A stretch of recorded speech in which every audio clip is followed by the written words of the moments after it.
Hello everyone, welcome to our channel Panisha for Competitive Examinations। नाम Shweta.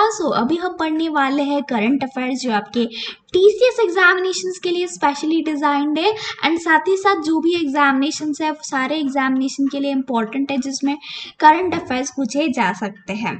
Okay, सो चलो start करते हैं आज का सेशन। एंड इससे पहले एक छोटा सा क्वेश्चन अगर हम देखते हैं तो यहाँ पे देखना, do what you love and success will follow. Passion is the fuel behind the successful career. तो यहाँ पे समझ में आ गया है ना, जो आप चाहते हो वो करो, सक्सेस तो अपने आप आ जाएगा। ओके, आप जो चाहते हो ना अगर वो आप करते हो ना तो सच में आपका कैरियर जो है सक्सेसफुल रहेगा। आपको क्या करना है, बस जो अच्छा लगता है वो करो बस, ठीक है। चलो स्टार्ट करते हैं आज का सेशन। आज का पहला क्वेश्चन देखते हैं। After which state is the Andaman and Nicobar islands mount Harriet national park renamed. Andaman and Nicobar में एक नेशनल पार्क है माउंट हैरियट नेशनल पार्क। इसका नाम जो है बदल दिया गया है, एक स्टेट का नाम दिया गया है, तो वो स्टेट कौन सा है? तो आंसर आपका हो जाएगा option number C, Manipur will be your right answer.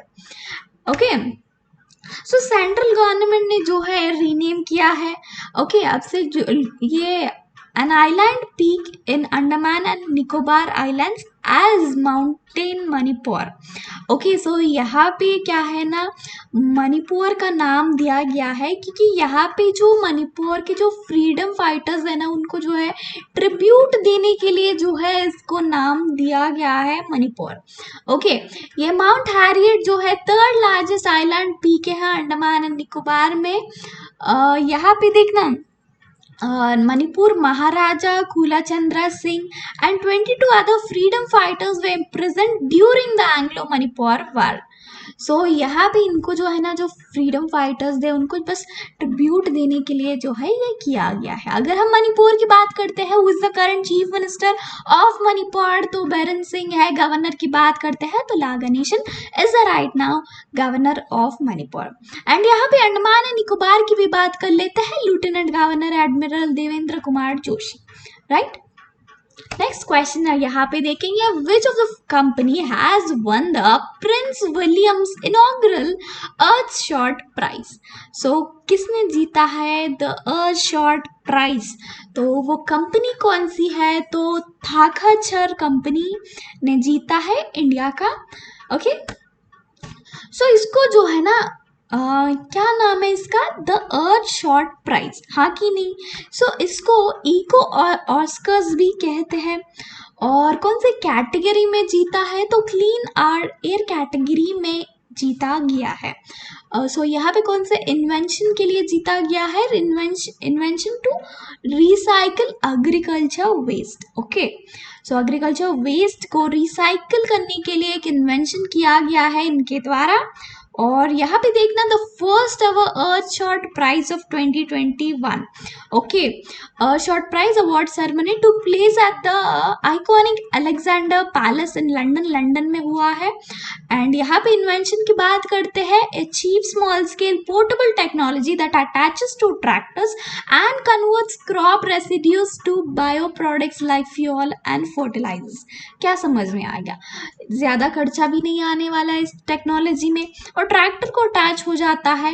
और क्रॉप जो वेस्ट होती है ना, अगर हमको गेहूँ है या पैडी है, तो गेहूँ या पैडी लेने के बाद जो पूरा वो रह जाता है ना प्लांट, तो उसको क्या करता है, ये बायो प्रोडक्ट जैसे फ्यूल एंड फर्टिलाइजर्स में कन्वर्ट कर देता है। ओके, ये क्या करता है? ऐसा करने से क्या हो रहा है, लोग क्या करते हैं, हो जाने के बाद, हार्वेस्ट हो जाने के बाद उसको जला देते हैं, इससे पोल्यूशन होता है। पोल्यूशन को रिड्यूस करने के लिए जो है इसको लेके आया है। एंड इस अवार्ड का जो प्राइज मनी है वो है 1 मिलियन पाउंड, राइट। नेक्स्ट देखना, world trauma day observed every year on. कब ऑब्जर्व किया जाता है वर्ल्ड ट्रॉमा डे? तो October 17 will be your right answer. Next देखना, sir Syed Ahmad Khan, reason religion and nation. ये बुक जो है किसके द्वारा लिखा गया है? Sir Syed Ahmad Khan, reason religion and nation. तो आंसर आपका हो जाएगा शफे किडवाई के द्वारा जो है इस बुक को लिखा गया था। नेक्स्ट अगर यहाँ पे देखते हैं, who has been elected as the president of Indian Weightlifting Federation? So Indian Weightlifting Federation का प्रेसिडेंट किसको इलेक्ट किया गया है? So Sahdev Yadav will be your right answer. इनको जो है इलेक्ट किया गया है इंडियन वेट लिफ्टिंग फेडरेशन के प्रेसिडेंट। सो यहाँ पे इनका टर्म जो रहेगा वो 4 साल तक रहेगा। अगर हम इंडियन फेडरेशन की बात करते हैं, वेट लिफ्टिंग फेडरेशन की बात करते हैं, उसकी हेडक्वार्टर्स न्यू दिल्ली में है एंड इसका जो एफिलिएशन है ना इंडियन ओलंपिक एसोसिएशन के साथ जो है एफिलिएटेड है। ओके सो यहाँ पे देखना, which country seeks 500 million loan from India. So India से जो है 500 मिलियन का लोन किसने लिया है? तो आंसर आपका हो जाएगा श्रीलंका। सो श्रीलंका ने जो है रिसेंटली क्या किया है, 500 मिलियन लोन लिया है इंडिया से। क्यों लिया है? सो क्रेडिट लिया है फ्रॉम इंडिया टू पे, क्यों? क्रूड ऑयल परचेसेस जो है इन्होंने जो लिया है उसका पे करने के लिए इंडिया से जो है लोन लिया है। As a country is facing a severe foreign exchange crisis in the island nation after the pandemic. So pandemic के बाद तो हर किसी का जो है ऐसा ही हो रहा है, तो श्रीलंका के साथ भी ऐसा ही हुआ है, तो इन्होंने जो है किया है, लोन लिया है। ओके सो अगर हम श्रीलंका की बात करते हैं ना, कैपिटल क्या है? जयवर्धनपुरे Kotte is capital, currency Sri Lankan रुपी है।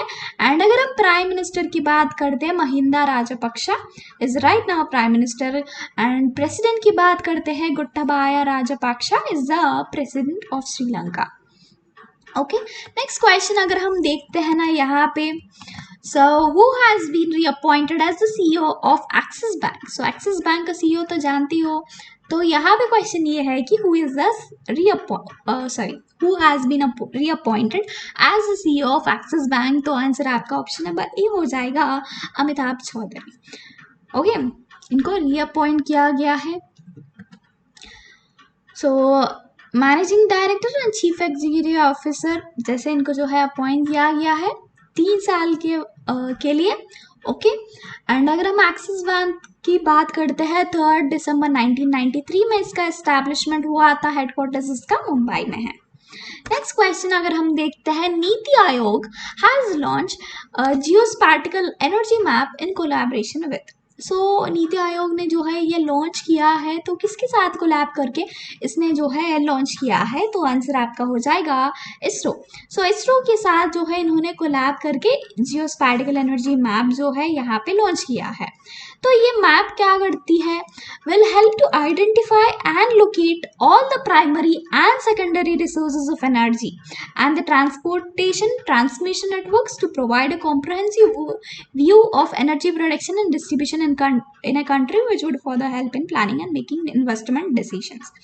So पूरा जो है ना ये मैप क्या करेगा, पूरी तरह से यहाँ पे इसका इंफॉर्मेशन होगा कि कहाँ कहाँ से एनर्जी प्रोड्यूस हो रहा है और ट्रांसपोर्ट कहाँ पे हो रहा है, कितना खर्च हो रहा है, ताकि ये क्या करेगा ना, ताकि डिसीजन लेने में ईजी हो जाएगा। ओके फ्यूचर कुछ इन्वेस्टमेंट करनी है तो उसमें ईजी हो जाएगा। एंड अगर हम बात करते हैं नीति आयोग के बारे में, फॉर्मेशन हुआ है 1 जनवरी 2015। ये बहुत ज़्यादा इंपॉर्टेंट है। प्लानिंग कमीशन को रिप्लेस करके नीति आयोग को जो है लॉन्च किया गया था। हेडक्वार्टर्स इसका न्यू दिल्ली में है। चेयरपर्सन कौन है? नरेंद्र मोदी है। सीईओ की बात करते हैं अमिताभ कांत है। एंड अगर हम इसरो की भी बात कर लेते हैं, इंडियन स्पेस रिसर्च ऑर्गेनाइजेशन है इसका फुल फॉर्म। 1969 में हुआ था इसका establishment. K Sivan is right now chairman and इसका हेडक्वार्टर जो है बैंगलोर कर्नाटका में है। राइट सो नेक्स्ट देखना, who awarded the dare to dream 2.0 contest and young scientist award 2021। सो किसके द्वारा जो है दिया गया है? तो आंसर आपका ऑप्शन नंबर बी हो जाएगा, DRDO। सो यहाँ पे देखना,